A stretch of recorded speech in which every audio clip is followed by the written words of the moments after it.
Зөөгчлээсэн байцгаана уу та бүхэндээ энэ өдрийн мэндийг хүргье. Мөнгөний луужны нэвтрүүлгийн маань энэ удаагийн дугаар инхүү эхэлж байна. За тэгэхээр өнөөдөр бүгдээрээ татврын хөнгөлөлт, төмний амьдрал хэмээх сэдвээр бол ярилцах болно. За тэгэхээр өнгөрсөн жилээс хойш олон нийтийн дунд нэлээдгүй өндөр хүлээлтийг үүсгэж байгаа татврын багц хуулийн шинжилэл үнэхээр ботор хэрэгжиж эхлүүл ард түмний амьдралд, аж ахуйн нэгжийн амьдралд ямар өөрчлөлт дэвшлийг, ямар хөнгөлөлтийг, ямар ачааллыг бууруулах вэ гэдэг сэдвээр бол төлөв байдлын анализыг зочинтой хамт хийх болно. За үүнээс өмнө нөхцөл байдлын анализыг статистик тоо баримтуудаар тулгуурлан бүгдээрээ эхлээд ярилцгаая. За өнөөдрийн зочноор бол Цаас нэрлэгчтэй холбооны үзэн дарга инх хот оролцсон. Учир нь бол бид энэ татврын шинжилгээг, татврын хөнгөлөлт, энэ ачааллын бууралтыг хөрөнгийн зах зээлтэйгээ холбож өөрчлөлт хийж чадвал дунд урт хугацаанд эдийн засагт, ард түмний амьдралд, аж ахуйн нэгжүүдийн амьдралд ямар эерэг өөрчлөлт авчирч болох талаар илүү деталь ярилцах юм аа. За ингээд нэвтрүүлгийнхний хэсэгт бол яг нөхцөл байдал ямар байгаа талаар бүгдээрээ ярилццгаая. За тэгэхээр энд нэгэн асар өндөр өсөлттэй графикийг та бүхэнд харуулж байна. За энэ бол улсын төсвийн орлого байгаа юм. Тэгэхээр 2020 оныг иргэн санах юм бол манай улсын төсвийн орлого бол татврын орлого бол ердөө 10 их найд төгрөгт бол байсан. За тэгвэл өнгөрсөн оны эцсээр бол 27 их найд төгрөгт хүрсэн байна. За татврын бус орлого бол 3 их найдад хүрчээ. За 1 их найдаас бас 3 их найд хүрсэн. За ингээд үндсэндээ бол 5хан жилийн хугацаанд манай татврын бааз суурь, татврын орлогын хэмжээ бол нэг 10 гаруй их найд төгрөгөөс 33 их найд төгрөг хүртэл нэмэгдэжээ. 3 дахин нэмэгдсэн байна. За харамсалтай нь энэ яг цаг мөчтөд давхцаад багш нар, эмч нар, цагдаа нар гэх зэрэг төрийн албан хаагчдын маань цалин бүнэлэг 3 дахин нэмэгдсэн үү гэвэл бол мэдээж бид нар үгүй ээ гэдэг хариултыг бол амархан өгч чадна. Хэрвээ тийм байсансан бол энэ хүмүүс байн чагсаж, байн цалингаа нэмүүлье гэдэг асуудлыг бол ярихгүйсэн тодорхой. За мөн тэтгэврт гарч байгаа, тэтгэвэр авч байгаа хүмүүсийн авдаг тэтгэврийн хэмжээ бас 3 дахин өсөж чадсан гэвэл бас үгүй юм аа. Харин юу өссөн бэ гэвэл үргүү зардлууд үлэмж хэмжээгээр өссөн гэдэг нь бол хэн бүхний нүдэн дээр ил тод байгаа лээ. За тэгвэл бүхүүдээрээ бас авах зүйл бас байна. Авах зүйл юу байна вэ гэхээр бид бол бас татврынхаа орлогоос бол энэ ирээдүйн өв сан, тогтворжуулалтын сан, хуримтлалын сан гэдэг энэ сангуудыг бол бас үүсгэж, за түүнийг ирээдүйн Монгол иргэдэд зориулах. За өнөөгийн Монгол иргэд тэн дээрээс ашиглах ийм санг бол бас үүсгээд хуримтлуулад мөнгөний цуглуулад бас явж байна. За жишээлбэл ирээдүйн өв санд бол өнгөрсөн жилийн хугацаанд бол 1.8 их найд төгрөг цугласан байх жишээтэй байна. За хуримтлалын санд бол 454 тэрбум төгрөг бол хуримтлагдчихэ. Тэгэхээр та бүхэн санаж байгаа бол энэ сангийн хуулиар бол ирээдүйн өв сан бол ирээдүйд ашиглах зорилгоор олон улсын зах зээл дээр хөрөнгө оруулалт хийдэг ийм сангийг бол хэлж байгаа. За хуримтлалын сан гэдэг бол эмнэлэг, сургууль, за боловсролдоо зориулаад ирээдүйд бас ашиглах боломжтой энэ мөнгийг бол хуримтлалын санд байршуулж байгаа. За тогтворжуулалтын сан бол эдийн засгийн түүхийн эдийн огцом үн ханшийн уналтын үед бол эдийн засгийн савлгааг багасгах зорилтоор ашигладаг тогтворжуулалтын сан гэдэг ийм сангууд байж байгаа. За тэгэхээр ямар ч байсан бас энэ сангуудаа бас тодорхой хэмжээний мөнгийг бол цуглуулад, бүрэлдүүлээд ингээд явж байгаа нь бол бас сайшаалтай. Яхахгүй бас зөв шийдвэр гэжээ гэдэг бол бас хэлэх нь зүйтэй. За гэхдээ нөгөө талдаа бол бид энэ их мөнгөний зарцуулалтыг үр ашигтай зарцуулж чадсан уу? Ер нь төр нэг хүний бүтээмжийг нэмэгдүүлэхэд яг юу хийгээд байгаа юм бэ тийм ээ?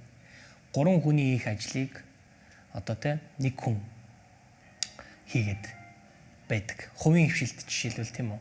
Нэг хүний хийж байгаа ажлыг төрд бол магадгүй 3 хүн хийж явах, магадгүй 2 хүн хийж явах магадлал өндөр гадаг.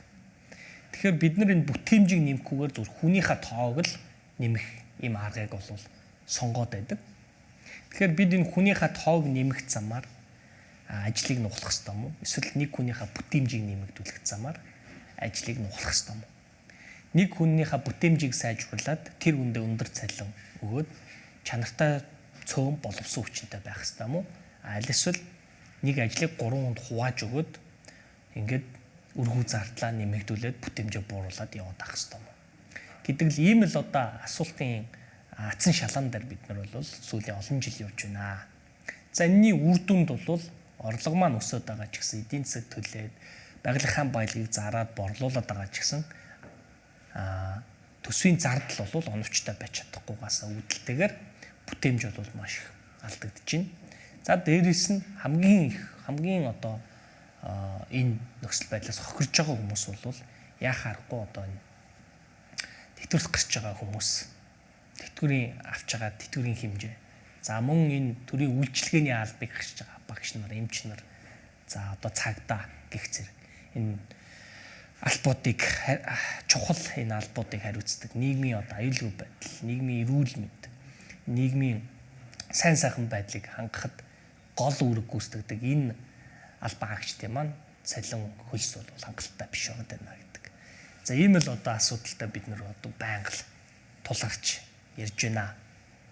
Тэгэхээр эндээс ер нь том дүр зургаараа бол төрийн одоо менежмент, бүтээмжийн менежмент, бүтээмжийн шинжилгээг бид даруй хийхгүй бол энэ байдлаараа ингээд явсаар байна. Энэ байдлаараа явсаар их юм бол мөдгөө одоо ер нь дампур руу очих магадлал өндөр байна л гэж хэлэх гээд байна.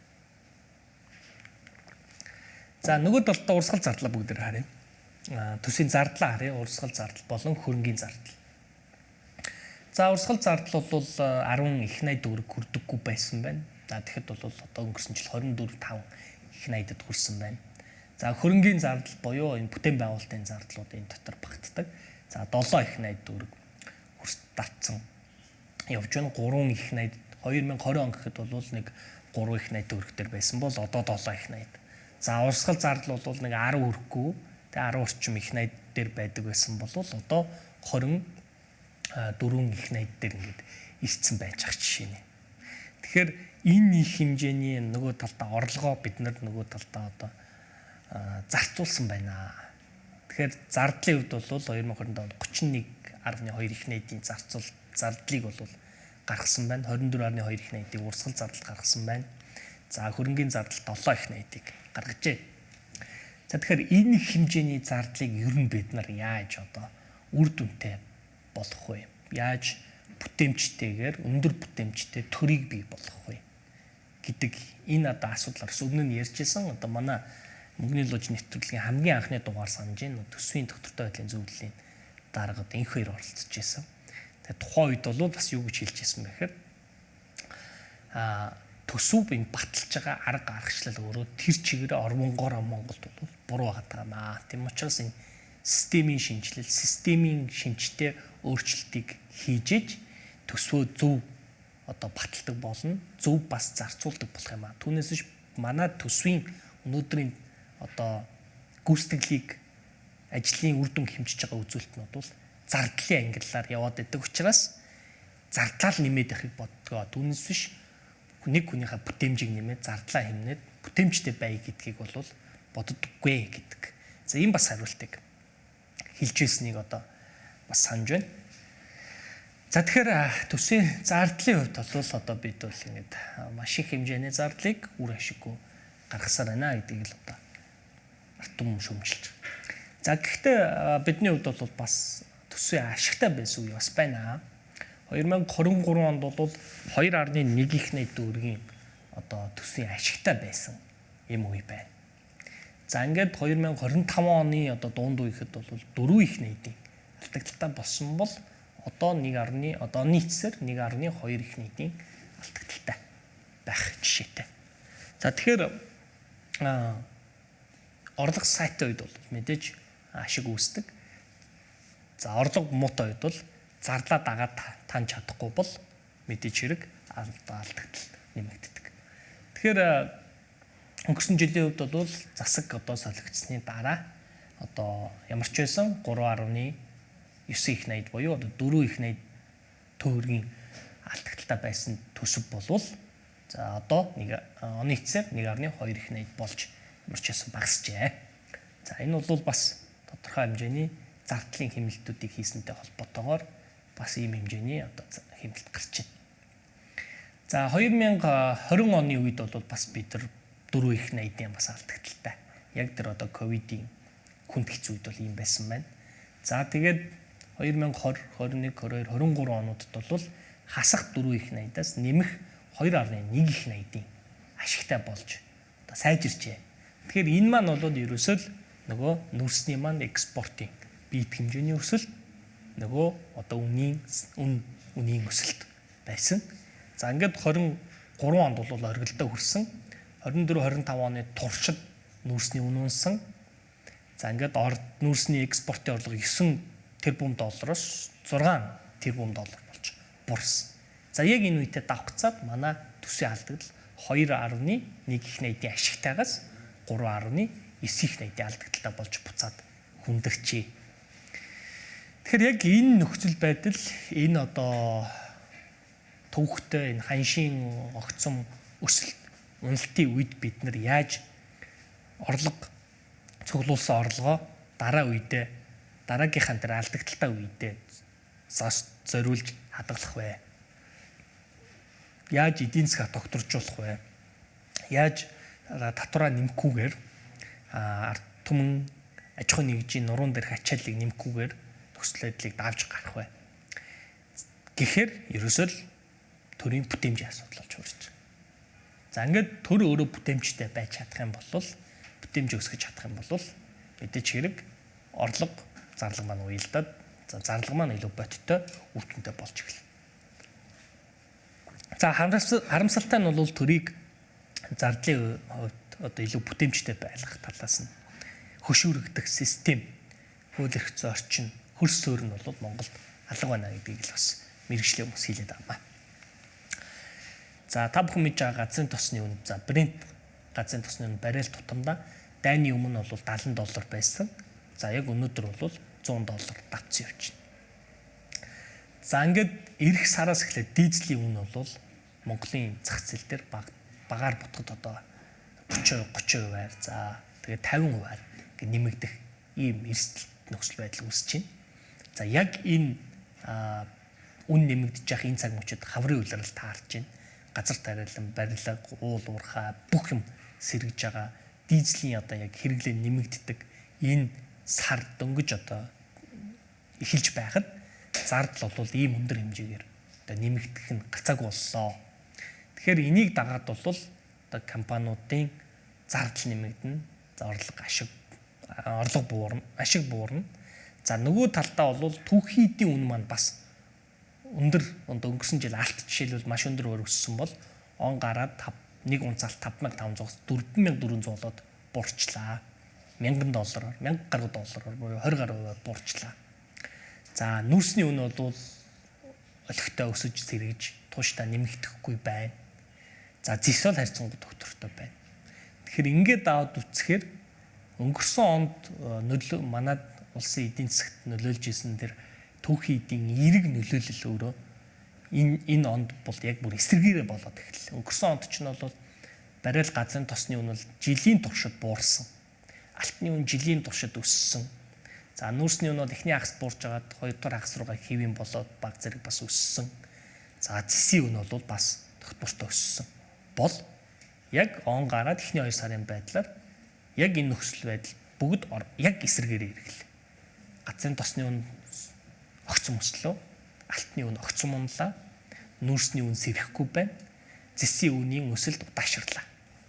Тэгэхээр энэ бүх нөхцөл байдал маань дараагийн саруудад бол Монголын эдийн засагт сөрөг нөлөөлөл бол үзүүлэх нь гарцаагүй болж байна. За тэгвэл бид бол энэ одоо 3 дугаар сарын тоон статистик тоонууд 4, 5 гэсэн энэ дараагийн 2-оос 3 сарын статистик тоонуудаа нэлээд сайн ажиглаж харж агаад тэгээд 2 дугаар хагаст нөхцөл байдал одоо хэрхэн нөлөөлөл авахыг бол тодорхойлж гаргая гэсэн ийм төлөвлөгөөтэй байна.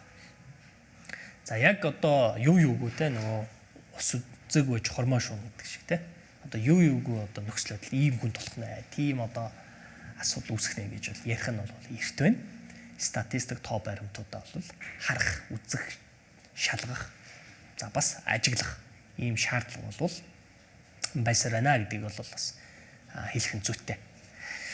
За тэгэхээр яг хаврын чуулган дөнгөж эхлээд одоо энэ чуулганы үеэр яригдах томоохон хуулийн төслүүдийн нэг бол яхааргүй татварын багц хуулийн өөрчлөлт байгаа.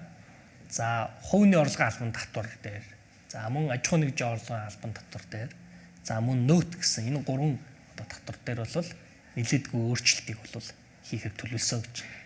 За тэгэхээр энэ хуулиудын өөрчлөлтийн үр дүнд бол 2.7 их найдын хөнгөлөлтийг бол одоо үзүүлнэ гэдэг ийм тоог статистикийг бол албаныхан бол мэдээлэлээд байгаа. За үүний 2 их найд бол хувь хүн рүү чиглэсэн байна. За 700 тэрбум нь бол аж ахуй нэгж рүү ерөнхийдөө чиглэсэн гэдэг. За бас ийм мэдээллийг бол албаныхан бол өгч байгаа. За гэтэл нөгөө талд бол судлаачид, шинжээчид бас юу гэж байна вэ гэхээр өмнө ярьж ирсэн тэр янз янзын өөрчлөлтүүд одоо хувийн дээр ирэх тэр хөнгөлтүүд бол одоо зарим нь тодорхой бус болоо, зарим нь багассан байна гэдэг бол хэлж байгаа. За жишээлбэл хүүний орлогын албан татвар дээр өмнө 1% одоо татвар төлдөөсөн одоо 10% төлдөг болох гээд байна гэдэг бас өнцөг явж байна. За аж ахуй нэгжийн орлогын албан татвар дээр бас одоо өмнө нь арай өндөр түвшингөөр интервалдаад тоонуудаа хөнгөлт тавьсан байсан болвол тэрийг одоо дахиад дунд жижиглээд интервалын багасгаад хөнгөлтийг нь хэмжээг багасгахаар болсон байна гэх жишээ нь. Жишээ нь одоо 6 тэрбумаас дээш ашигын татвар дээр бол нэлээд сайн хөнгөлтийг өмнөх хуулийн төсөл дээр бол өгье гэжсэн бол одоо тэрийг бол багасгасан байна гэдэг юм уу те. За энэ мэтчлэн одоо энэ одоогийн өргөн барьсан байгаа энэ татварын багц хуулийн өөрчлөлт бол өмнөхөөсөө бол дорцсон уу гэхээр сайжирсан зүйл алгаа гэдгийг бол бас өнгөрсөн өдрүүдэд тал талын шинжээчид судлаачид бол бас байр суурь илэрхийлж байна. За нөгөө талаас бол татварын одоо албаныхан бол юу гэж байгаа вэ гэхээр одоо бол бид энэ татвар тооцож байгаа хамрагталт маань бол 50-74% байна. За бид энэ нөөтийн системийг илүү сайжруулснаар бол татварын хамрагталтыг бол 90 нэмэх хул дээр хүргэж одоо татвар төлөх ёстой хүмүүс бүгдийнгийн татварыг одоо төлөвлөх ийм хамрагталтыг сайжруулснараа 2 их найдын нэмэлт орлогыг олох боломжтой гэдэг бас нэг ийм тооцооллыг бол хийсэн байгаагаа бол хэлсэн баг. За тэгэхээр ерөнхийдөө яг хуу татварын бааз сураа нэмэгдүүлэх замаар орлогоо татварын орлогыг өсгөе. За харин нөгөө талдаа татварын ачааллыг бас бууруулъя те. Тэгэхээр татварын ачааллыг бууруулад за системийн шинжилэл янз бүрийн дэд бүтцийн шинжилгээтэй хийж татварт хамрагдах түвшингөө нэмэгдүүлэх буюу татварын бааз сураа өргөтгөхөд тэнцэнээсээ нэмэлтээр орлогоо олё. Татвар авч чаддаггүй байсан тэр хэсгээсээ татвар авдаг болчих юм бол орлого маань өсөхнэ гэдэг. За ийм л өнцгийг бол илэрхийлээд байгаамаа. За харамсалтай нь бол яг энэ хэсэг дээр бол одоо манай хөрөнгийн зах зээл бол тэр чигтээ үндсэндээ одоо хаягдчихж байгаа. За ийм нөхцөл байдал бол үүсэж байна. За уул нь бид бол хөрөнгийн зах зээлийг татварын шинжилгээг олон улсын түвшинд хүргэж хийснээр манай хөрөнгийн зах зээл рүү гадаадын хөрөнгө оруулалт нэмэгдэх боломж байна. За ингээд бид гаднаас хөрөнгө оруулалт татаад ороод ирэх юм бол дотоод эдийн засаг идэвхжнэ. Эдийн засаг тэлнэ. Тэрний хэмжээгээр татвар төлөх чадамжтай төлөх компаниуд нь илүү олон болно, илүү том болно. Эргээд тэр аж ахуй нэгж субъектүүдээс татвар авах юм бол татварын орлого маань одоо авч байгаа энэ хөрөнгийн зах зээлтэйгээ холбоотой авч байгаа энэ татварын одоо дүнгээс дүнтэй одоо харьцуулахад бол ирээдүйд авч болох тэр одоо дүн бол өндөр байж болохоор байна. Тийм учраас одоо энэ Монгол улсад хүчин төгөлдөр хэрэгжиж байгаа хөрөнгийн зах зээлтэй холбоотой татваруудыг бол хөнгөлөөч тодорхой хугацаатаагаар. За түүнийг одоо дэлхийн нийтээр зарлая. За ингэснээрээ гадаад хөрөнгө оруулагчдыг дуудъя, оруулъя. Тэд орж ирснээр эдийн засгийн идэвхжин томорно. Тэрний хэмжээгээр татрын орлого нэмэгдэнэ. Тэнцэнээсээ орлогоо нөхьё. Энд нэг багахан хэмжээний татвар авахын тулд цаана нь орж ирэх боломжтой мөнгийг хааж яснаас энийг хөнгөлөөд орж ирэх мөнгө урсгалыг нэмж өгье, тавьж өгье. Ингээл ирээдүйд илүү их татвар авах боломж байна гэдгийг л одоо манай хөрөнгөний зах зээлийнхан бол өнгөрсөн жилийн туршид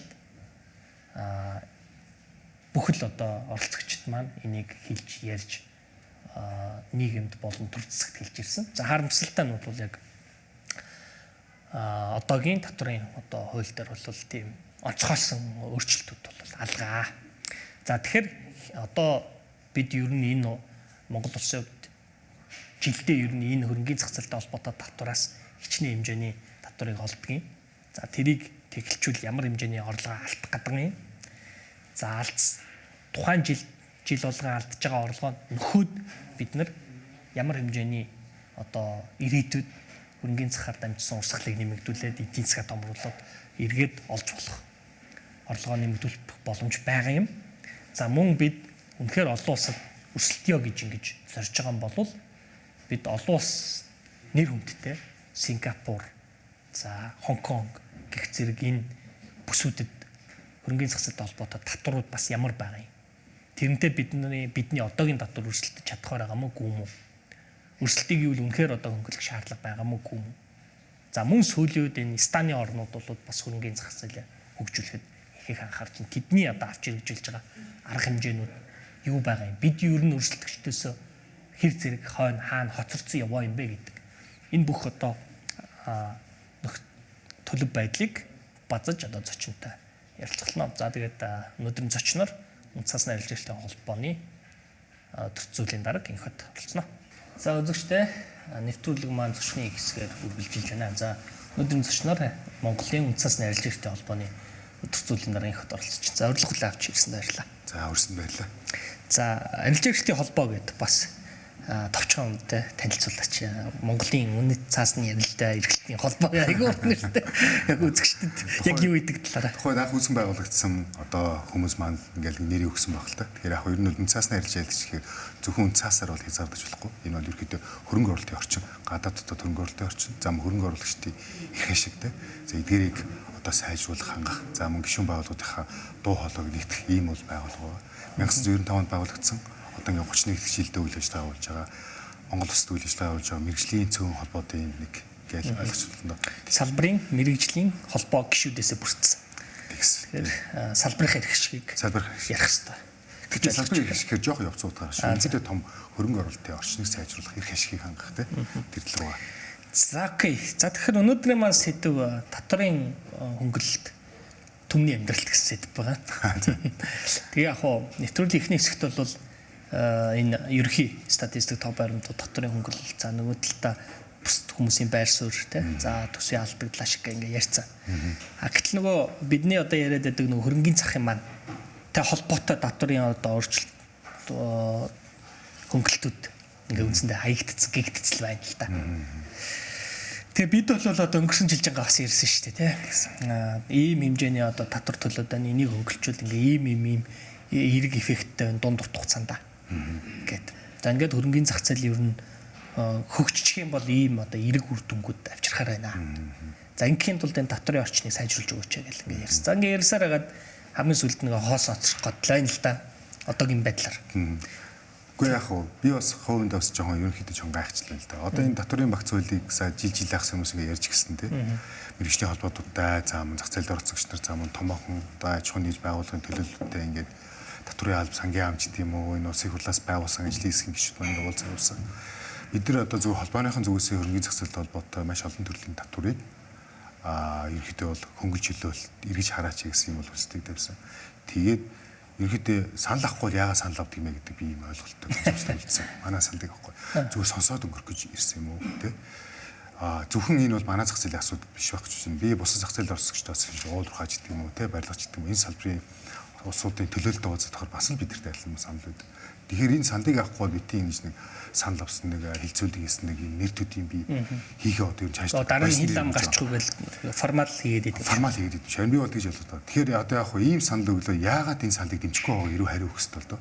А бид нар чинь зүгээр зарчмын дээр татврын багц тухай хуулийн үг өсөг өгүүлбэр саналыг өгнө шүү дээ. Перформинг шинжтэй. Одоо 10% 5% болгоё 5% тодорхой хугацаанд хөнгөлөж гэдэг юм уу. Ийм санал өгж байгаа байхгүй. Тэгэхээр энэ санал дээр бол эргэж тойрж бол ерөөхдөө харилцангуй ярилцсан хэдий ч одоо манаас хөрөнгөний зохицолтой холбоотой татврын багц хуульд орох өөрчлөлт энэ удаа харамсалтай бол хамсаа суучилсангүй. Гэхдээ яг энэ багц татврын багц тухай хууль буцаад одоо буцах юм бол хуулийн буцах юм бол буцах дээр одоо бас ингэ боломжтой гэж харж байгаа. Тэр хөрөнгөний зах зээл гэхээр яг зөвхөн хөрөнгөний зах зээл гэдэг тусдаа барилгач гэдэг юм уу, хурц гэдэг юм уу гэж салбар гэж харахгүй. Ерөнхийдөө Монгол улсын том зөв. Гол нь энэ санхүүгийн зах зээл гэдэг ерөнхий нэршил байгаа те. За дотор нэг банк, даатгал, хөрөнгөний зах гэдэг. Энд чинь өөрөө нөгөө нэг салбаруудын салбар байгаа байхгүй те. Чинь хөрөнгөний зах дээр орж ирээд компани санхүүжилт татж байгаа бол тэр бол аль ч салбарын компани байж байгаа байхгүй те. Уул уурхай, барилга, худалдаа, үйлчилгээ, за банк хүсч гэдэг юм те ингээд санхүүгийн. Тэгэхээр энэ бидний бас нэг харах өнцгийг өөрчлөх хэрэгтэй байгаа юм шиг санагдаад байна. Хөрөнгөний захын л ингээд нэг тийм хөнгөлөлт гэдэг гэдэг биш те. Яг өндөө одоо жишээлбэл хөрөнгөний зах дээр үйл ажиллагаа явуулж байгаа мэрэгжлийн компаниуд татвараас хөнгөлүүлэх гээгүй шүү дээ тий. Энд чинь. Одоо би жишээлбэл 5 бүгд капиталын захирлын хувьар өөрийнхөө компани татварыг хөнгөлүүлэх гэдээ яриаг байхгүй тий. Инхтэй бас тэгэл явах. Өөртөө ашигтай, өөрийнхөө компанид ашигтай, ашиг сонголтын зөрчилтэй юмн дээр одоо татвар хөнгөлүүлэхээ суугаад байгаа биш тий. Жишээлбэл бид нар энд ямар татвар яриад байна гэхээр жишээлбэл одоо банкны хувьцаа авцсан хүн тийм үү тэ иргэн дорч ногдол ашиг авлаа. Одоо татвар 5% авч штэ тэ. Тэгвэл энийг тэглүүлээд байгаа штэ. Тэгэхээр энэ татварын хөнгөлөлт хэн дээр мөнгө олж очих юм? Гэхээр иргэд дээр мөнгө олж. Иргэн таны карманд тэр хувьцаа авцсан байгаа, банкны хувьцаа авцсан байгаа. Таны карманд болт очиж орно тэ. За жишээлбэл бид нар энэ бондын татварыг хөнгөлүүлэх тухай яриад байгаа тийм. Тэгэхээр бонд авсан байгаа тэр иргэний бондос авч байгаа хүний татварыг хөнгөлүүлэх гэдэг байгаа байхгүй тийм. Бид нар өөрсдийнхөө татварыг биш. Тухайн аж ахуйн нэгжийн татварыг болон иргэдийн орлогын татварыг л хөнгөлүүлэх гэдэг байгаа байхгүй тийм. Энийг бас ярианы ихэнд бол айгүй тодорхой хэлчмээр бас санагдаад байна. Тэгэхээр сая бас энэ татврынхан албаныхын хэлжилт 2.7 их найдын хөнгөлөлт эдэлнэ. Энэний хөнгөлөлт үзүүлэх гэж байгаа. Энэний 2 их найдны иргэд рүү чиглэсэн гэж хэлж байна. Тэгвэл энэ чинь бондын татвар, нөөдлөшгийн татврын хөнгөлөлт чи иргэдийн рүү чиглэсэн хөнгөлөлт мөн биз дээ. Мөн байл явах. Тэгэл явах. Мөний дээр мөн байгаад тахад ингээд хайчих жишээний нэг иймэрхүү байдалтай. За тэгэхээр яг асуудлын гүн рүү орохоос өмнө хоёлаа бас нэг ийм асуултанд үзэгчдэд хариулт өгье гэж бодож байна. Ер нь бид нар ингээд хөрөнгөний захыг хөгжүүлэх ёстой, хөгжих ёстой гэл ингээд яриад байгаа шүү дээ тий. Тэгтэл яг ингээд хөгжүүлэе гэсэн бодлого болоод энэ улсад алга. Гэтэ бид нар бол хөгжих ёстой, хөгжүүлэе гэж зүтгээд байгаа. Энэ зах зээлийн хүмүүс. Яг хөгжчүүл энэ нэвтрүүлгийг үзэж байгаа иргэн одоо доржийн яг амьдралд ямар эерэг нөлөөт юм. Энийг нэг товчхон нэг хэлж өгч. Тийм хөрөнгөний зах зээл мэн хөгжих юм бол ерөнхийдөө банкны системтэй өрсөлдөнө. За мөн цаашлаад бидний одоо дотоод өрсөлдөөн ярьлаа тий. Энэ өрсөлдөөний дараа бид нар гадаад өрсөлдөөн ярих хэрэгтэй байна. Одоо өөрөлдөл бусад улсуудтай манай улс өрсөлдөж эхэлнэ шүү дээ. Тэгээ энэ өрсөлдөөний дунд хэн аж ахуй мэдээж хэрэглэгч буюу хөрөнгө оруулагч зам энэ зах зээлд оролцож байгаа аж ахуйн гэж байгуулах хүмүүс бүгд бол бүртнэ. За тухайлбал энэ хамгийн одоо бидэрт гард мэдэх нүдэн тарагдах зүйл бол энэ хүүний түвшин баггүй. Банкуудын манай зээлийн жигсэн дундч хүү 17% байх шиг байна. Гэхдээ яг төлж байгаа жигсэн дундч одоо үүсэж байгаа хүү гэжлэх юм уу? Энэ 18.3 баг шүү. Энэ Монгол банкны тайлнэр бол болсон байгаа гэсэн үг байхгүй. Тэр иргэд аж ахуйнаас авч байгаа хүү. Тэгэхээр энэ хүү маань ингээд тодорхой хэмжээнд өрсөлдөөний зарчмаар дотоод зах зээл дөрвөөсөнчлэн гадаад зах зээлээр бол гадаадын хөрөнгө оруулагч нар. За ялангуяа манай төрийн хэмжээтэй том компаниудын хөрөнгө оруулах хэлбэрээр орж идэг бусад уулуурхай салбарлууч гэдэг юм те хөрөнгө оруулалт орж ирэх юм бол энэ зах зээл дэх нийт маасдах мөнгө зээлэр биш гадаадын хөрөнгө оруулалтаар одоо өнөө мөнгөөр гэсэн үг шүү дээ зарчмын одоо эрсдэлтэй мөнгөөр эрсдүүлээгээд хөрөнгө оруулагч маань эрсдүүлж орж байгаа энэ мөнгөөр ингээд зах зээлд ингээд ерөөхдөө масс буюу мөнгөний нийлүүлэлт нэмэгдээд ирэхээр энэ бол ерөөхдөө зээлийн хүү буурах асуудал байна. Тэгэхээр одоо дөрөв асуулсан иргэн дорж за Брюс одоо хийж идэв 30 40 хэд ямар нэг байдлаар машиныг зээлээр авлаа. Сард хэдэн дөрөвний зээлийг хүү те үндсэн зээлээс төч энэ хэмжиж багсан шүү дээ. Тэгэхээр энэ тэр зөрүү хэмжээгээр тэр хүн яах вэ? Хүүхдийнхээ боловсрол зохицуулна, өөрийнхөө боловсрол зохицуулна тийм үү? Орон сууцаа томруулна. Ингээд дараагийн нийгмийн асуудал маань ингээд шийдэгдэхэд ороод ирнэ гэж харж байгаа. Тэгэхээр энэ яг мэдээж өрөөс авсан юм шиг одоо өнөөдөр шийдлээгээл 1-2 жилийн дараа шийдэх асуудал биш байхгүй. Чи маш урт хугацааны аялал. Жишээлбэл энэ дээр би Солонгос улсыг бол уртнаар авахгүй.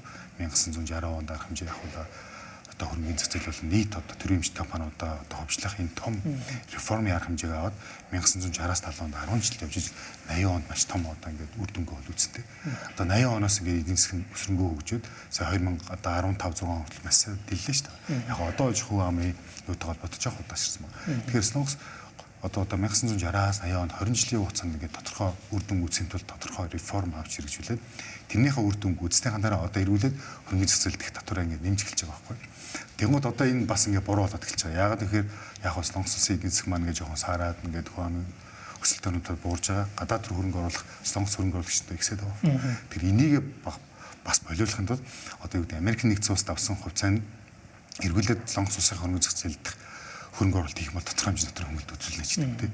Ингээд тухайн нөхцөл байдалтай холбоотой ингээд байн гэж өөрчлөгч идэг явж байгаа. Тэгэхээр нөгөө нэг манай холбоо болон санхүү эдийн засгийн дэс сургуультай хамтраад бид нар яг нэг судалгаа хийсэн байна. Тэгэхээр манай улсын хөрөнгөний зах зээл заавч хаашлаад санхүүгийн зах зээлийн хөгжлийн замын зураглал гэж юу нэг тийм бодлогын баримт бичиг их ховор байгаа юм шиг санагдсан. За эсвэл байгууллага тэр бодлогын бичиг баримтын талаар одоо хөөцөлдөг энэ одоо бодлогын бичиг баримтын хойноос явдаг одоо тодорхой одоо бодлого тодорхойлогчдын оролцоо их бага болж харж байгаа.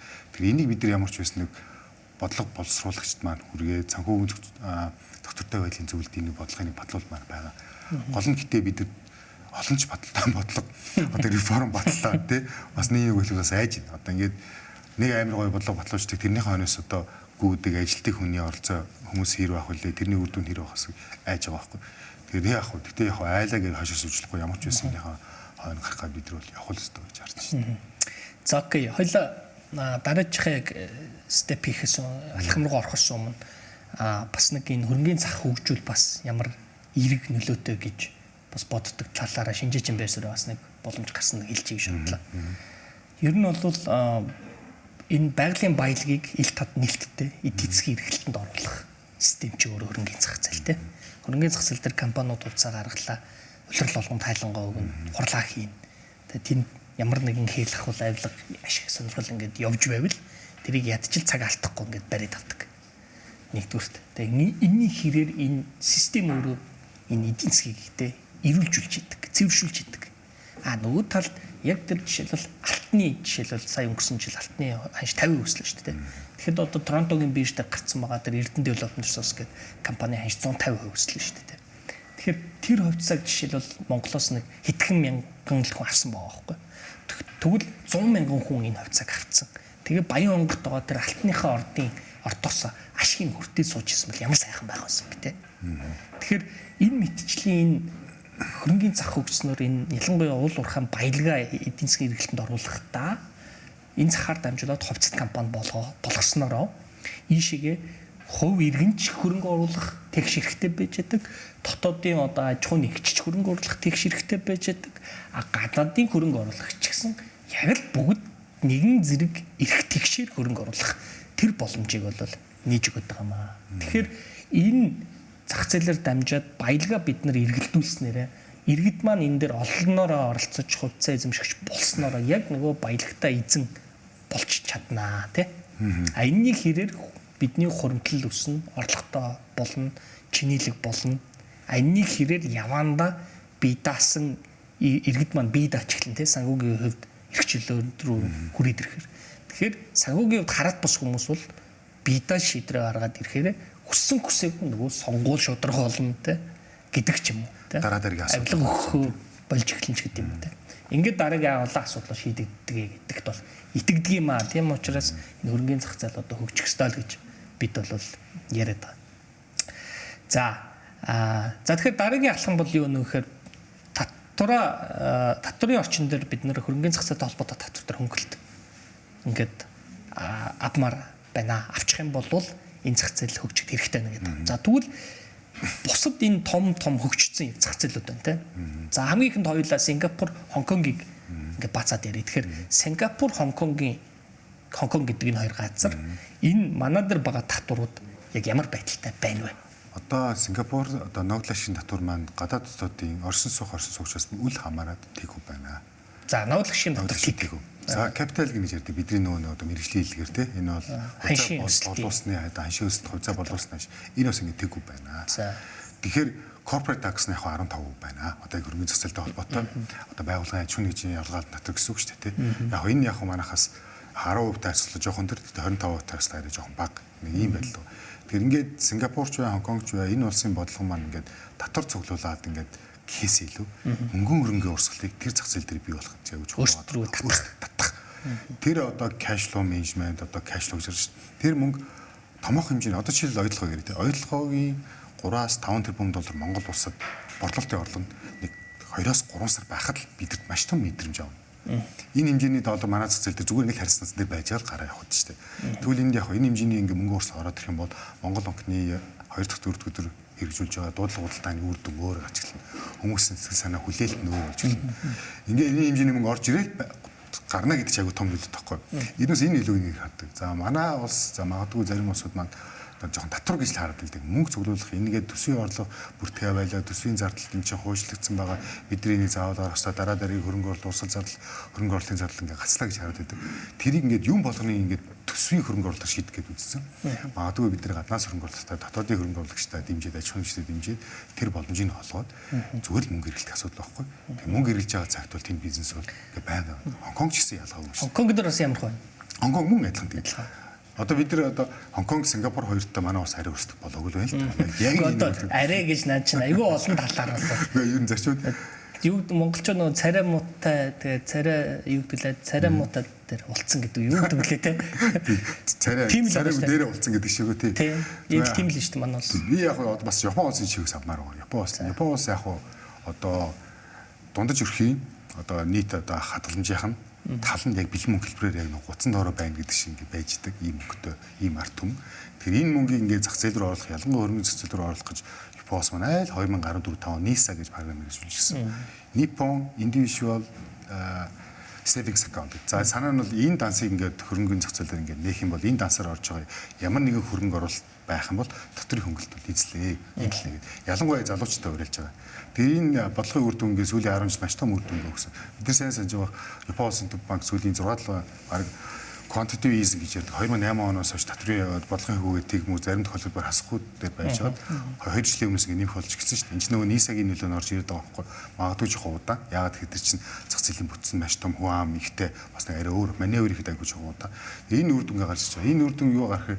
Энэ одоо NISA гэж програм буюу энэ програмаар дамжуулж үн цаасны танс нэгээд хатгаламжаасаа хөрөнгө оруулалтын хувьцаа боонд худалдаж авсан иргэн аж ахуйн хамгаалалт татрын хөнгөлтөл эзлэх гэж байгаа байхгүй. Ерөөсөө татрын хөнгөлт. Тэгэхээр ингээд хатгаламжийн хэмжээ нийт одоо төрөөсөнчлэн нөгөө Япон улсын ард иргэдийн одоо гоцон дөрөө хадгалж байгаа мөнгө тийшээ орсноор нийт хадгаламжийн хэмжээ одоо улс даяар шүү дээ 40-аас 30 руу орсон дотоодын хөрөнгө оруулалтын хэмжээ 22-оос 30 орчим болсон ингээд зөрсөн байгаа даа байхгүй. Тэр энэ чинь нөгөө lost гэдэг ярьдаг 1990 оноос хойш бараг 25-6 жил ингээд үйлээ үтсэн энэ зовлонгоос 2 жилээс ингээд гарч ирсэн байхгүй. Тэгэхээр ингээд ямар ч байсан төрөөсөнчлэн өрөөс авдаг шиг ингээд асуудлыг шийдэхгүй байна. Бид ямар нэг байдлаар бага хэмжээгээр ингээд явхад магадгүй 5 жилийн дараа ингээд үр дүнд гарч ирнэ гэж харж байгаа. За Казахстан бол одоо тэгэл одоо рол модель болж штэ сүүлийн одоо 3-4 жил тийм. Казахстан руу орохоос өмнө та нөгөө түрүүмс Солонгос дээр бас нэг сонирхолтой үйл явдал бас ярьсан тийм. Сүүлийн үед одоо ялангуяа миний ажиглаж байгаа сүүлийн 2 жилийн хугацаанд бол Монгол руу солонгосчууд бас их мөнгө идэг болоод байна л та. Тэгээд асуухаар татвар бага байна гэдэг. Одоо аахгүй ялангуяа одоо хувьцаа авахд бараг татваргүй байна гэх жишээний. Тэгэхээр жишээлбэл юу гэдгийг Солонгост бол нөгөө талаа татвар нь бол өндөр байгаад байгаа шүү дээ. Ялангуяа гадагшаага хөрөнгө оруулалт хийдэг. Тийм байгаад байна уу? Эсвэл ямар? Солонгос өндөр байна. Гэхдээ энэ өндөр ийм өргөлжийн мөнх юм өндөр байгаагүй байхгүй. Дөрөвсөнчлэн 60-аас 80 он төнгөлт идлээд энэ зах зээл маань гоё томроод сайхан болоод ирэхээр татвар ингээ нэмж орлогоо ингээ бүрдүүлж эхэлж байгаа байхгүй. Одоо харин ингээ явжсэн чинь эргээд уцаад гараад байна. Гараад эхэлсэн. Одоо тэр нөгөө хүн амын өсөлттэй нэгт холбоотой. Хоёрт энэ ус маань бас нэлээд ингээд тулчилттай ингээд технологи гэж гэсэн бүх юм тулцсан. Заавал нөгөө нэг нийгмийн персепшн гэж ярддаг. Одоо залуучууд нь нөгөө ажиллаа сайн их одоо нэг сонгосон 67 оны бид нар зөндөө олон содор амаас хардсан шүү дээ тий. Ажлын хоолой эзлүү гэдэг шиг тийм нэг одоо юу хандлагч гэдэг юм байдал өөрчлөгдсөн болохоор сонгос жоох юудэд ирэнгууд эргээд одоо энэ гадаад руу гарсан сонгос өрөнгө болгож юм уу наашин татах гэж хөнгөлтүүд үзүүлж эхэлж байгаа байхгүй. Буцаад татврын хөнгөлт рүү орж эхэлж гэсэн үг тийм. Сүүлийн нэг 7-8 жил сайхан ингээд татвар авчихсан бол одоо ингээд болохоо байж ирлээ гэдэг ингээд яла.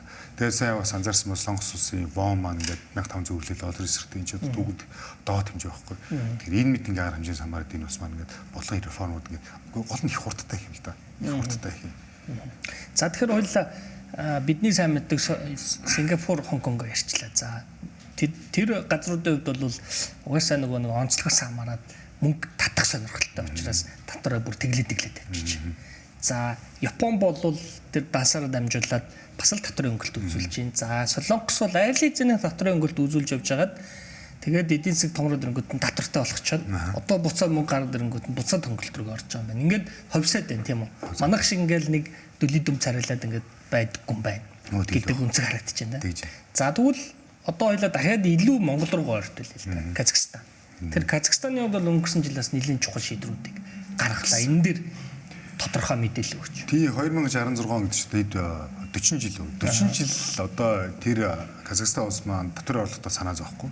Би 40 жил гадаад хөрөнгө оруулалтыг татна гэдэгтээ илүү их санаа зовж эхэлж байна л да. Тэгэхээр 40 жил яасан гэсэн үг юм. Татварын хөнгөлт үзүүлж байна. Гэтэ нөгөө Астананы хөрөнгөний бирж дээр шүү дээ. Одоо тэрэн дээр. Харин тэрийг тийшээ орж иж байгаа компаниудын листинг хийхэд ямар нэг байлаа барьер байхгүй. Шууд листинг хийж өгнө. Тэр компанийн хувьцаа болон бондыг худалдаж авсан хөрөнгө оруулагчдын татварыг тэглэнэ. Тэр бүс нутагт амьдарч байгаа гадаадын хөрөнгө оруулагч буюу хариат бус гэж ярьдаг тийм. Хариат бусын иргэдийн бас татварыг ингээд тэглэж байна. Ер нь бол тэгж болох бүгдийг тэглэж байна. Ер нь бол. Тэгээ юунаасаа мөнгө олох гэдэг юм бэ? Энэ бас маань нөгөө дотоодын нийт бүтээгдэхүүн зах зээлийн үнэлгээ маань одоо Япон солонгос ч ингээд бараг 80-100% байгаа байхгүй. Казахстаны 20 орчим хувь байгаа.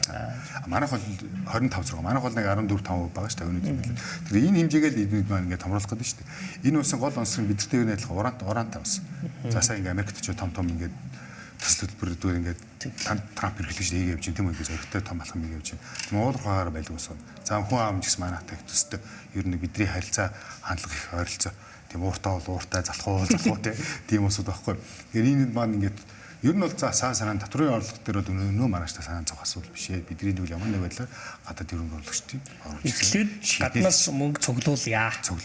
Нэгэнд аваад ирсний дараа. Гэхдээ 40 жил цуглуулъя гэж байгаа шүү дээ. 4 жил биш 40 жил цуглуулъя гэж байгаа. Тэгчээд дараа нь хэдүүлээ томроод ирэхээр дараа нь татвараа ирээл гэж байгаа. Одоо яг л нөгөө солонгосын кейс. Солонгос ч одоо нөгөө одоо найз нь одоо буудаж алдаг тэр пак хэрэглэж шүү дээ. Пак хэрэглэгч маань яг гэсэн шүү дээ. Том одоо Samsung гэдэг Hyundai гэдэг юм уу те. Одоо том аж ахуйн нэгжүүдийн үүсгэн байгуулагч гүйцэтгэлүүд маш бага хэмжээний хөнгөлөлтөй зээл өгсөн. Гадаадас хөнгө оруулалт татахыг бүр өөрөглөжсэн те. Бидний энэ талаар зөндөл кино баримтат кино энэ сарж ирсэн. Тэгэхээр ингээд тэр улсын одоо манлал одоо удирдагч ч юм уу лидерийн манлайллын арга барил хэлбэр нь манайхаас дэс өөр юм байна л да. Бид нар магадгүй ингээд 30 гэрэл үтчдэг юм уу топ 100-аа ингээд илүү найдаад энэ усыг авч явах хачаа үүрэх нэ чухал гэж одоо илүү боломжийг олгоё гэхээр та нар зөвхөн энэд толголоо бид нар яг болгодог. Тэгээ бид нар гээд байгаа тэр хэдийн хэмжээд хүрээ өгч гэдэг юм жишээлбэл те одоо сэтгэлгээ нэмждэг юм бизнес хийх чадвар өгч гэдэг юм боломжийн хав төрөв. Тэгээ энэ сэтгэлгээч гэдэг юм уу айгуу том ялгаанууд байгаад байна л да. Тэгэхээр бид нар нөгөө хамгийн гоё нь тэр бусад улсынхаа түүхийг хараад тэр улсын түүхийг давтааж явах боломж нь манай улсад за ер нь үргэлж байна шүү дээ тийм. Тэгэхээр ер нь бол айхгүй том зорилгыг манлал үзлээд энэ хэмжээнд зэтгээд явах хэрэгтэй гэж боддог шээ. Одоо тэгэхээр жишээ нь Казахстан гэдэг манай улсаас хамаагүй том эдийн засагтай энэ улс хүртэл мөнгө татахын тулд татвараа тэглэж яхад бид нар ер нь нэг энэ татварыг тэглээд тэгээд гадны хөрөнгө оруулалтыг нааш нэг ядаж нэг нүд ирмэх хэмжээнд те ингээд нэг харчих хэмжээнд яагаад хүргэж болохгүй юм бэ гэдэг л асуулт яваад шүү дээ те. Яагаад би ингэж хэлээд байна нөхөр нөгөө талдаа бол одоо энэ бусад энэ яриад байгаа улс орнуудад чинь бол манайх шиг валют нь бол солирхгүй байна. Улс төрийн докторгүй биш байна. Тэ. За нийгмийн авилга хэл ахуйд идэгдсэн байдал нь маш бага байна те. Тэгэхээр нөгөө бидний энэ өрсөлдөх гээд байгаа тэр олон улсын зах зээл дээр чинь бусад улс орнуудыг өрсөлдөх давуу талууд бол дор хаяж 5 6 байхад биднэрт аль нь ч байхгүй мөртлөө ядаж нэг байж болох зүйлээ буюу дотрын өнгөлтөө ингээд үзүүлээд ядаж тэднэртэй ижил төвшөнд авчиж гэхэр л үгүй айл гэдэг байгаа шүү дээ тийм. Үгүй л гэдэг. Тэгэхээр энэ одоо яг Монголын эрх ашигын төлөө ажиллаж гин үгүй юу? Наачдаа стажик pop гэдэг шиг юм байна тийм. За бид нар манай холбооны зүйлс одоо юу гэдэг би хувийнхаа зүйл ч юм уу. Ерөөсөө аж ахуйн нэгжийн олгаал дотор нөөдч гэдэг юм уу. Энэ төрөөс яриг байхгүй. Бид нар за яг юу ярьж байгаа вэ? Тэрийг бонд хувьцааны татвар ярьж байгаа. Бонд хувьцааны хүү ноогл ашигын татвар ярьж байгаа. Ханшийн өсөлтийн татвар. Яг зөв. Эргээд бонд хувьцаа руу гадаадаас хөрөнгө оруулалт татвал тэрний суудхан төлөгчийн татвар ярьж байгаа. Энэ дээр нэг жишээ би бас энд бас зөндөл ярьсан да. Суудхан төлөгчийн татвар гэж байгаа. За жишээлбэл одоо аржины банкуд маань олон улсын зах зээл дээр бонд тусгах юм бол тэрний суудхан төлөгчийн татвар 5%. Бусад аж ахуйн нэгжүүд олон улсын зах зээл дээр бонд тусгах юм бол тэрний суудхан төлөгчийн татвар 20%. Гэхдээ банк нь 5 бусны 20 байдаг юм. Тэр бус нь заавал банкнаас зээл авах хэрэгтэй юм. Жинхэнэ салбарын ялгаа гарч ирж салбарын ялгаа гарч ирж байгаа байхгүй. Энийг адилхан 5% болгох хэрэгтэй байхгүй. Яагаад тэгэхээр тэр мөнгө манай улсад генерит буюу үүсээгүй мөнгө гаднаас орж иж байгаа мөнгө байхгүй. Тэгэхээр гадаадын СМИТ гэдэг юм уу тэр одоо нэг гадаад хөрөнгө оруулагч Монгол улсаас гарсан үнцаас буюу бондыг худалдаж авснараа суудхан төлөгчийн татварыг банкны бондоо бол 5%, цэцэс майныг буюу бодийн бондыг бол 20% төлөх нь л дээ. Энэ ч ингээд ер нь бол яг өндөр нөгөө цэцэс майнинг төлөөд байгаа бах тий. Тийм цэцэс майнинг өмнөөс нь төлж байгаа шүү дээ. Тэгэхээр чи нөгөө нэг өртөг зардал нэг өндөр гарч ирээд том том асуудал үүсч байна. Энд дээр бид нар яг одоо бас банк усыг дурдах хэрэгтэй. Одоо манай банк усуд маань санхүүжилт хорооны өнгөрсөн хавар гарсан зохицуултын хүрээнд ерөөхдөө бол ингээд дотоод зах зээл дээрээс их үүсэр буюу пассив хөрөнгөийг ерөөхдөө тулцсан. Одоо эдгээс дараагийн бизнесийн тулд энэ маань гадаад хөрөнгө оруулалт чинь. Тэр банк усуд маань гаднаас хөрөнгө оруулалт бол 20%, банкд 5%. Энийг л тэгээ хүүгээ буруул гэдэг. Тэгээ хүүгээ буруул гэдэг. Тэгээ хүүгээ буруул гэдэг. За окей. Ярилцлагын төгсгөлд нэг асуулт асуугаад дуусгая. Хоёлаа татврын хөнгөлөлтөг нэлээ ярьлаа. Ер нь яг хэдийн хэмжээний татврын хөнгөлөлтийн тухай яриад байгаа вэ гэдэг нэг бас тодорхой хэлье те. Нийтдээ 2025 оны үед бид нар яг энд эндээс цуглуулсан энтэйгээр яг ерөнхийдөө 3 төрлийн за 4 төрлийн татвар байгаа те. Нээлттэй хаалттай бондын татвар, ноогдол ашигын татвар, капитал буюу хувьцаа арилжаа борлуулсан гэдэг татвар. Энэ 4 татвараас өнгөрсөн 2025 онд нийт 66.8 тэрбум төгрөг улсын төсвөд төлөрсөн байна. 66 тэрбум шүү дээ. Сая энэ 66 тэрбумынхаа тал нь арилжааны банкуудын ноогдол ашигын орлого байгаа байхгүй. Тэгэхээр зарим нэг одоо юу гэдгийг хүмүүс өөжиний арилжааны банкуудын лобби гэдэг юм энэ улсуудын эрх ашигын хамгаалах. За тэгвэл арилжааны банкад үл эндээс тасчих тийм.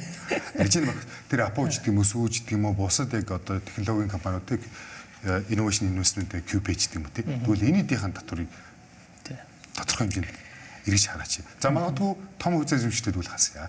Жижиг хувьцаа эзэмшигчтэй ингээд нэг ийм ингээд зөндөө 5-аас дээш баг гэдэг юм уу тийм. 5-аас дээш удаа байхгүй ч гэдэг юм. 5-аас доош нь байгаа ч гэдэг юм уу тийм.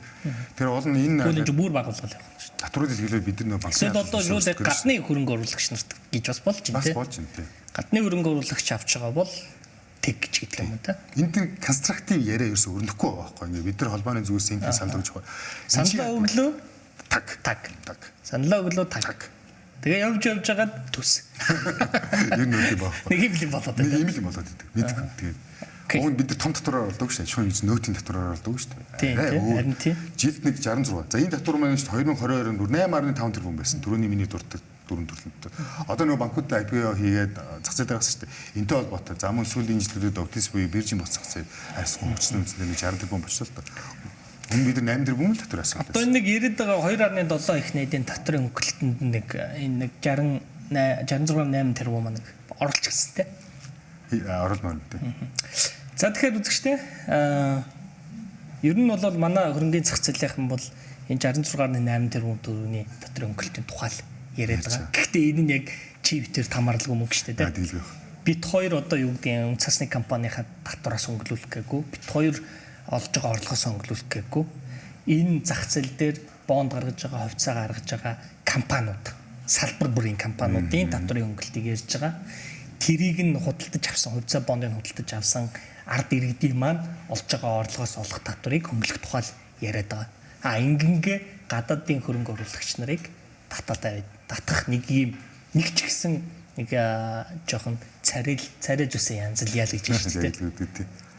хүн харагдах нь хэлбэрэж байгаа. Тий. Гэтэ агуулгын хувьд хэлбэрийн хувьд чинь бүх талаар бас Тий. Ядаж нэг үзүүлэлтээрээ бид нар тэр Хонконг, Сингапур, за Солонгос, Япон, Казахстан эднэртэй ядаж нэг үзүүлэлтээрээ адилхан төвшөнд очиё л гэж байгаа байхгүй. Гэтэл нөгөө талд өрсөлдөх дахиад багаар одоо 5 хүчин зүйл байна. Тэрийг бол бид нар одоо энэ хуулийн өөрчлөлт чиг хурдан хийж чадахгүй тий. Одоо ханшийн доктортой байдал ч гэдэг юм, улс төрийн доктортой байдал гэдэг бол хэцүү. Харин хийж болох зүйл маань энд яваад байна. Тэгэхээр энийгээ хийгээд тэд нартайгаа ядаж нэг хажууд нь очиад чи адилхан уу би адилхан хоёулаа төстэй биш тэгээд ингээд сууж ах хэмжээнд очимоор байна. Тэгжиж энэ хөрөнгөний зах зээл хөгжөхөд бас том төлөвлөс болно л гэдэг. Тэгэлгүй байна. Бизнес хэмжээ томруулдаг даа шүү дээ. Бизнес хэмжээл ингээд бид ингээд томруулдаг гэж байна. За манай дотоодын нийтлэг 90 одоо заар 100 их нийт байна. Топ 100 аж ахуйн гэж ойрцоогны актив нийтний 25-аас 30% байгаа байхгүй. Одоо дотоодын нийт бүтээгдэхүүн харьцуулахад за 30 их нийт. За 30 их нийтийн зөв багаар ботход одоо equity буюу одоо өрөнгө харьцуулдаг 50% ботход 15 их нийт төрний зээл топ 100 аж ахуйн банкны салбарт байгаа. Тэгэхээр энэ 15 их нийтийн за нэг 50%, 7.5 их нийтийн бондын зах зээл тэлэхэд энэ банкуд чинь зах зээлийн алт чинь хүүгээ боруулъя гэж ороод ирж штэ. Тэгэхээр ингээд бид нэг агууд ер нь бол жоохон урт хугацаа, магадгүй жоохон томоор гэж сэтгчүүлэх хүн бол ингээд ярьдал том сэтг хаасаг үл гэж ярьдаг. Тэгвэл томоор сэтгээд урт хугацаанд хараад жоохон хүлээцтэй нэг ийм нэг бодлоготой болов. Манай санхүү зах зээлийн бодлого юу юм бэ? Яг одоогийн бие банкны систем 85 15 энэ хэмжээгээр явах юм уу? 50 руу явах юм уу? 50 болвол хэдэн онд юм болох юм? Энийг цаасан дээр болгоод хэдүүлээ. Болохгүй бол болохгүй гэдгээ зарлаа. Зарлаа. Одоо та өөрсдөө амьдралаа очроо олох юм бол тэгээ хийнэ. Хамаг залуунаас өнгөрлөө. Тэгээд хамаг залуунаас өнгөрлөө. Тэгээ ер нь санаа нь тэр байхгүй жоохон маазын төвшөнд ярьсан ч гэсэн ер нь л. За үзэгчтэй та бүгд бас хоёрыг бодож нэгийг тунгахсан баха гэж итгэж байна. Тэгээд хөрөнгөний зах зээл маань хөгжих болтугай гэж өсөн өрөөд энэ хүү нэвтрүүлэг дугаараа энэ хүрээд өндөрлөе баярлалаа.